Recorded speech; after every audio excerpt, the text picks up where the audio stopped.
Candice Bergen was praised for her beauty, intelligence, calm power, and grace as a shining star on American television.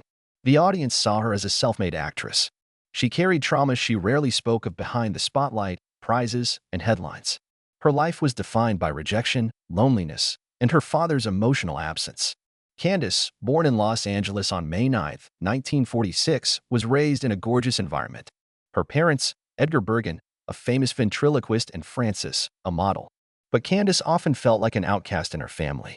Her father seemed to prefer his wooden puppet Charlie McCarthy to her. At breakfast, Charlie sat on Edgar's knee while Candice, a real child, sat peacefully on the other. Her father's act required her to imitate a puppet. Confusing, demeaning, and deeply scarring. Edgar died in 1978, completing the devastation. He left $10,000 to his puppet Charlie McCarthy and nothing to his daughter in his will. Candice didn't show her pain or cry, but she never forgot being emotionally abandoned. There was more to Charlie. He represented the love she never received. Candice converted her emotional void into purpose rather than giving up. She wasn't going to draw from her father's popularity or name to prove she belonged. Not legacy, but who she was. She debuted as a model, turning heads on Vogue covers. Even modeling felt shallow. Candice wanted to move beyond posing. She desired expression. She studied acting in New York and gained her first major film part in 1966 with the group, a daring play about rarely spoken topics. She and Steve McQueen starred in The Sand Pebbles, a commercial and critical hit, that year. Candice became more than a gorgeous face by her early 20s. She was launching her career in a harsh sector. She played bold, controversial, and ahead of its time parts in the 1970s. She never played it safe, from Soldier Blue, which exposed military atrocities, to the hauntingly lovely The Domino Principle. She also hosted Saturday Night Live twice, breaking another barrier in a male-dominated space. Once Candice started anew in 1979, critics saw her humorous genius.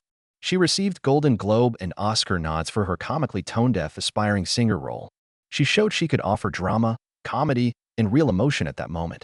The most important part of her career was playing Murphy Brown, a tough, outspoken journalist who battled politics, ethics, single motherhood, and cancer in 1988. She won 5 Emmys for the role. A rare and humble step in a cutthroat business, Candice withdrew from future nominations after her 5th triumph to create place for new talent. Despite her professional achievement, she suffered tremendous personal grief. In her 30s, she married French filmmaker Louis Malle. Having her daughter Chloe at 39 was more satisfying than any role she had performed, and their relationship provided her calm. Joy had a brief lifespan. On Thanksgiving Day 1995, Louis died of cancer, leaving Candice a widow and single mother. She didn't grieve openly, but she said Chloe kept her going. Marshall Rose was her businessman husband afterward. He wasn't from the entertainment industry, so Candice may have found a new footing. They lived quietly without media attention. As she aged, Candice starred in Boston Legal and returned to Murphy Brown in a 2018 relaunch, though it was brief. Candice had a small stroke at 65 while working on Boston Legal. She returned to set after 2 weeks off. She didn't want to be distinguished or weak.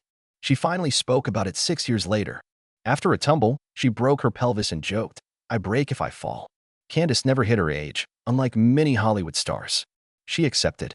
She refused hair dye, plastic surgery, and declared, "I'm not what I used to be, and I don't care." She released herself in honesty. Today, Candice's world is smaller yet richer. Daughter Chloe lives across the street. Candice has a grandson named Artie.